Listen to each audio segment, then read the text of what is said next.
We're now going to look at the Melbourne Cup. We've got Nick Watts, Dave Orton and Lydia Simmons from ANZ Bloodstock here to preview the race. We've got plenty of British interest in this race. I think it's going to be coming home to the Brits. A British horse never won it before. Nick, Irish winner last year in Rekindling. First off, who's your fancy? I've always liked Cross Counter for the race. I've been pretty consistent about that. I think he's the right type. A bit stymied by the draw potentially, could have been better, but you know, good form coming into the race. And I think the thing about the Melbourne Cup is you don't want an out-and-out stay. You want a horse that is good over 1.5 miles and can stretch it out to 2 miles. Cross Counter strikes me as being that kind of horse who won the Gordon Stakes, ran really well in Great Voltigeur, and Form Frank there from Kew Gardens, who was just in behind him. I think he's got a lot going for him. Godolphin have come very close to winning this race before on several occasions, and they might have the right type this time to get over the line. Yeah, Lydia, you're our Australian racing expert. I think the sort of vibes are that Young Star's the best home hope. Would you agree with that?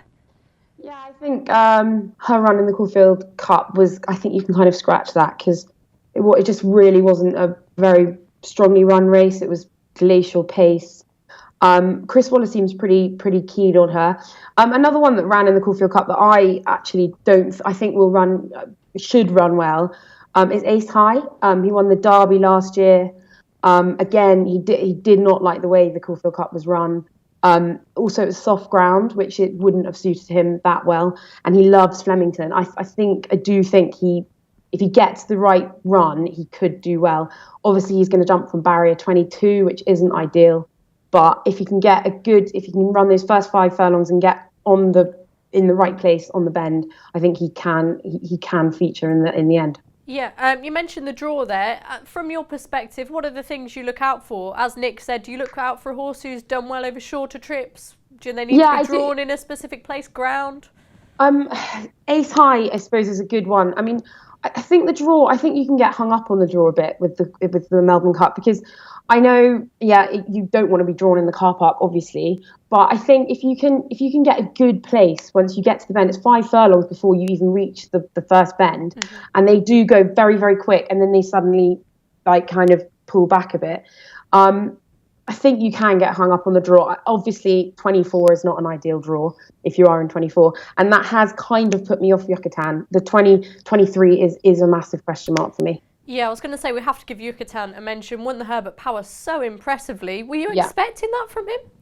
No, I actually, we do a column with Peter Moody in ANZ every week, and he said that for him that is one of probably the best performances coming into a Melbourne Cup, which is quite.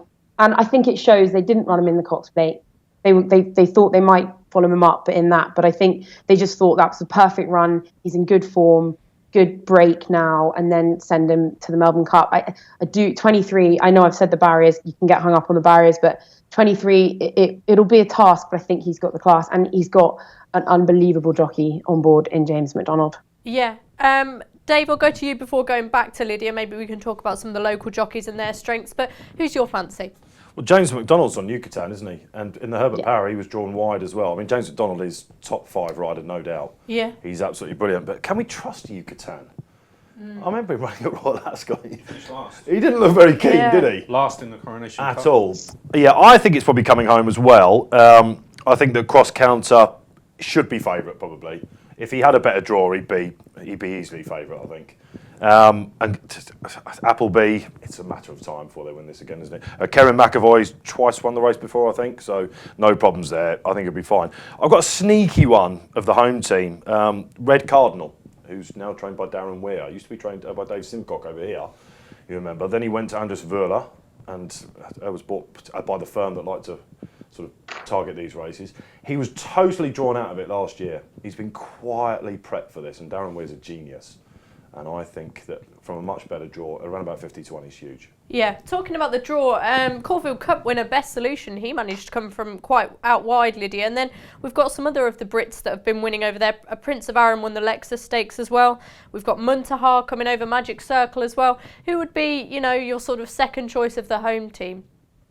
Muntaha, I think you've got to watch. He's so quirky. Again, I think you've got to watch the prelims with him. If he takes them all well and deals with because it is the thing about the Melbourne Cup is it's such a spectacle, and there are so many people there, and there are so many horses in the paddock at the time. There's 24 of them. It's huge.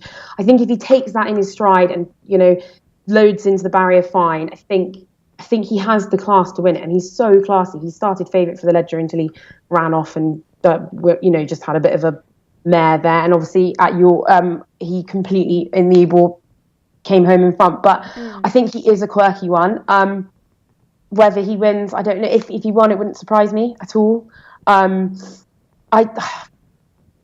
he win with such a long break? It's been a long time since he last had his last run, and Rekindling did it for the first time, I think, since 1993 to not have a lead-up run last year. But I do think, for me, a lead-up run is quite important. Okay, Lydia, and a word on Avilius, another Godolphin runner. I actually really like him. I think his run in the Cox Plate was unbelievable. He was really coming on at the end.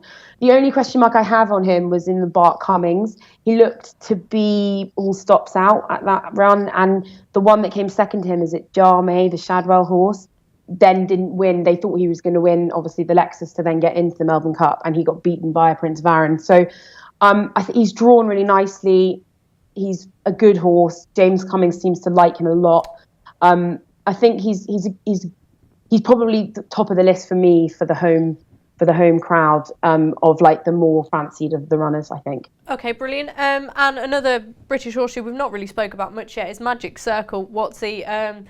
I quite like to see him win just to see what happens with Marwan Kukash, to be honest. You don't want to see Marwan Kukash in a thong, surely. Well, I think it's a funny story. I interviewed him before he went out, and things like that are good for the sport anyway, aren't they? They get everyone, They get everyone talking. Bit controversial. But, whether he actually goes through or not, I don't know. Hopefully he'll forget all about it. And if the horse does win, and he can win, he was great in the Chester Cup earlier in the year, wasn't he? I was on him that day, and you don't often see Chester Cups won like that. They're normally very competitive, hard fought, but he won it easily and showed what a good horse he was at Sandown again next time. So he's certainly not out of it.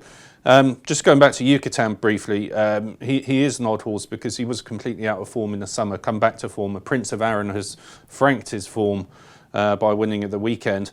But if you just go back through Yucatan's form to the beginning of last season, ran in the Ballysax and was beaten a length by a horse called Rekindling. So if you go back far enough, and if he's back to that kind of level now, he is, despite his draw, he is a big player. Yeah, and Dave, just a word on Magic Circle. Ian Williams, he's such an underrated trainer with dual-purpose horses, and what he's done with this horse really sort of showcases how good he is, doesn't he? They strongly fancy him as well, don't they? He's not got the best of draw. Is he too slow? That would be my worry. I know that sounds a bit weird, but he's a proper stayer, isn't he?